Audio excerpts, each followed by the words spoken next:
لو بتفكر تشتري سكوتر او موتوسيكل النهارده في وضع غلاء الاسعار اللي حاصل، اكيد هيجي في بالك الفكره البديله، وهي انك تجيب سكوتر او موتوسيكل ياباني ولكن افراج.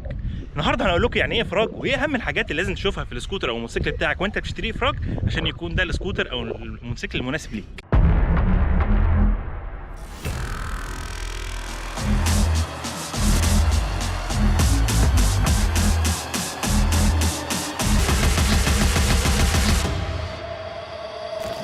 فكره الافراج بشكل عام هي سكوتر مستعمل بره مصر وجاء مصر وعملوا له افراج جمركي او دفعوا الجمرك بتاعه وافرج عنه بحيث ان هو يترخص في مصر.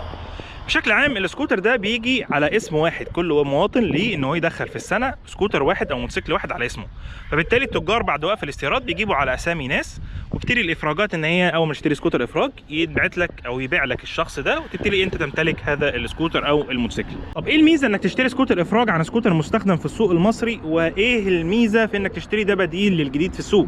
اول حاجه ان السكوتر بره بيبقى نسبيا العوامل التعريه اقل شويه من اللي موجوده عندنا في مصر، والاستخدام بيبقى هناك عندهم ثقافه صيانه افضل، وعندهم توكيلات طبعا للصيانه وغيره، بيخلي السكوتر ده بيجي لك حالته افضل بكتير من اللي استخدم في مصر. من ايه؟ من كذا حاجه. اولهم المحرك بيكون افضل، لان استهلاك الزيوت عندهم هناك بيكون بشكل موصى بيه في الكتالوج. البادي بشكل عام الخارجي بيكون الطف، لان اعتقد عندهم دعم افضل في ان لو حته فبر اتكسرت او تانك اتكسر ان هو يجيب لك واحد، لان عندهم الدنيا افضل.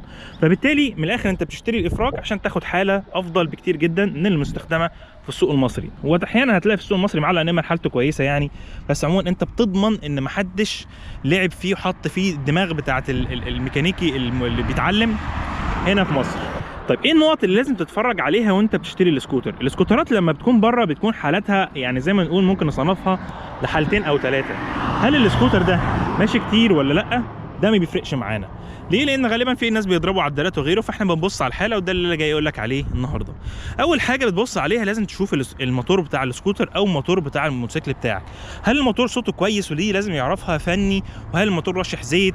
هل الموتور اداؤه وسحبه كويس ولا لا؟ دي من اهم النقط اللي لازم تعرفها بفني. بس في نقط ممكن انت تشوفها بنفسك. اولهم الطنابير اللي موجوده على السكوتر، تقدر تلمسها كده وتشوفها هي يعني ما فيهاش اي تريج وكامله ولا لا. طبعا الطنابير دي في السكوترات الياباني او الموتوسيكلات الياباني معمره جدا، بس غاليه لو كانت عايزه تتغير. يعني الطنبوره لو سليمه وكويسه هتقعد معاك مش اقل من 30,000، والتيال نفس الشيء. يعني اقل حاجه بنتكلم عليها، اعتقد انت ممكن تبيع السكوتر قبل ما تحتاج انك تغير حاجه من دول. ولكن لو هتحتاج تشتريها هتلاقيها استيراد بالنسبه للسكوتر لو هي موجوده في رينج من 600 ل 1000 جنيه. طبعا الطنابير بيبقى موجود امامي وخلفي، فانت لازم تشيك على الاثنين دول. من ضمن الحاجات الثانيه اللي تشيك عليها هي المساعدين. السكوتر اللي معانا ده مثلا متعدل له المساعدين الواي اس اس. في بعض التجار بيعتبروا التعديلات دي بتزود في سعر السكوتر، في ناس بيقول لك لا مش بتزود. طبعا المساعدين دي حاجه افضل شويه، لان دي مساعدين ثمنها 6000 جنيه، بتتعدل ان هي بتخلي السكوتر سوفت يعني طري او ناشف، او لو حد راكب وراك تنشفها، وفيها اوبشنز كتير كده وظريفه. من الحاجات المهمه الثانيه هي الكاوتش. الكاوتش ده من اغلى الحاجات واندرها اللي موجوده دلوقتي. الكاوتش اللي على السكوتر ده مثلا عشان احنا شايلينه او بنصور عليه من معرض الريان، مغيرين له الكاوتش من باب ان ده السيرفيس بتاعهم. فالكاوتش الموجود ده 2021 ماركه بريلي. الكاوتش ده ثمنه 5000 جنيه بس، ممكن يمشي معاك لحد 30 و40 الف كيلو.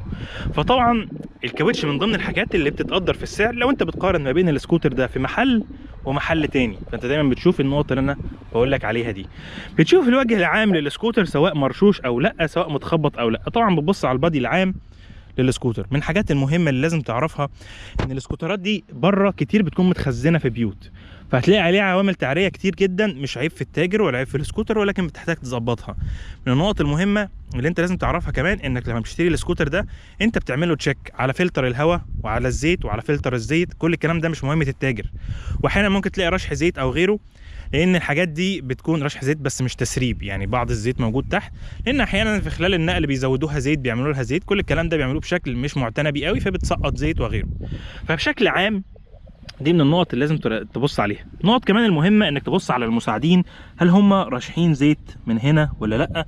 تبص على الرادياتير اللي موجود ورا، هل هو بحاله كويسه ولا لا؟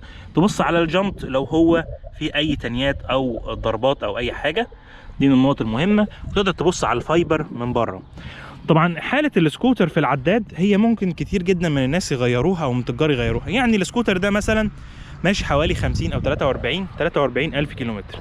تقدر تعرف شويه حاله السكوتر او الممشى بتاعه قدام الكيلومتر من بعض الحاجات. يعني غالبا المساعدين دول لو كانوا مقشرين يعني هيبقى السكوتر ده ماشي كتير، يا اما عمره قديم شويه. يعني السكوتر ده 2010 ما شاء الله، بتلمع المساعدين، الشاسيه بتاعه شكله حلو. فكل ده بيوضح لك ان احيانا يبقى العداد ده ميك سنس شويه ولا لا. طبعا السكوتر ده لو كان مقشر متبهدل وماشي 19000 مش هتحس قوي ان الموضوع ده ميك سنس. طبعا الشكل الخارجي سواء الكراسي وغيره، التقطيع، كل ده لو في كومنت بتقدر في السعر. نقطه من النقط المهمه اللي احنا لازم نتكلم فيها كمان وهي البطاريه. البطاريه من الحاجات برضو اللي هي اكيد بتنام في الطريق، والراجل التاجر ده غالبا مش هيغيرها لك، لان هو هيفضل سكوتر مركود لحد ما يتباع. فدي مهمتك، فاعمل حسابك على السكوتر لما تشتريه هتغير له بطاريه وتجيب له بطاريه. طبعا الاسكوترات دي يا جماعه بتيجي مستخدمه، فانت بالتالي كل ما بتاخد حاجات يعني تيال كامله، الكاوتش كامل وغيره، بتقرب لفكره الزيرو اللي الناس يقول لك يا انا اشتري سكوتر بقاله 10 سنين او غيره. في النقطه دي انا عايز اقول لك حاجه، لو انت ميزانيتك ما تجيبش الجديد دلوقتي تواني او صيني، او احتياجاتك متناسبه مع الياباني، عايز اقول لك ان الموتوسيكلات الياباني لو حالتها مظبوطه وسليمه اكيد هتعيش لحد ما انت تزهق منها وتبيعها، او ممكن تعيش اكتر من عمرك. بس خد مني الكلمه دي، ويعني اتاكد من اي حد ورايا. في النهايه في ناس ما يقدروش يستغنوا عن الاسكوترات الياباني. لو حد عايز راحه عشان ظهره وغيره، ولو حد بعيد جدا عن الدعم ومحتاج سكوترات تقعد لفترات طويله ما تصينش، الياباني هو بيقدم لك الكلام ده. لو انت عايز سفر وسرعات عاليه برضو الياباني بيقدم لك الكلام ده. ففي حبه احتياجات الناس خلاص لازم تكون الياباني هو افضل خيار ليهم، فالناس دي اللي ليهم الفيديو ده ويقدروا يشوفوا الاسكوترات دي. طبعا السكوتر ال 400 اللي قدامنا ده ارخص من سكوتر 350 او ال 400 اللي في السوق جديد صيني زيرو، حوالي جو 20-30%. فطبعا السكوتر ده هيكون بعض الخيار او خيار مناسب للناس اللي نفسها تركب 400 سي سي ولكن بسعر اقل ومواصفات اعلى. اتمنى نكون وضحنا لكم فكره عامه عن الاسكوترات الافراج وازاي تشتريها واهم النقط. لو ليكوا اي تعليقات او كومنتات حطوها لنا تحت، احنا بنحاول نفيدكم دايما، فادعمونا وشيروا الفيديو ده على جروبات الموتوسيكلات او وسط اصحابكم عشان يوصل لاكتر ناس تقدر تستفيد بيه. اشوفكم ان شاء الله الفلوج اللي جاي. السلام عليكم.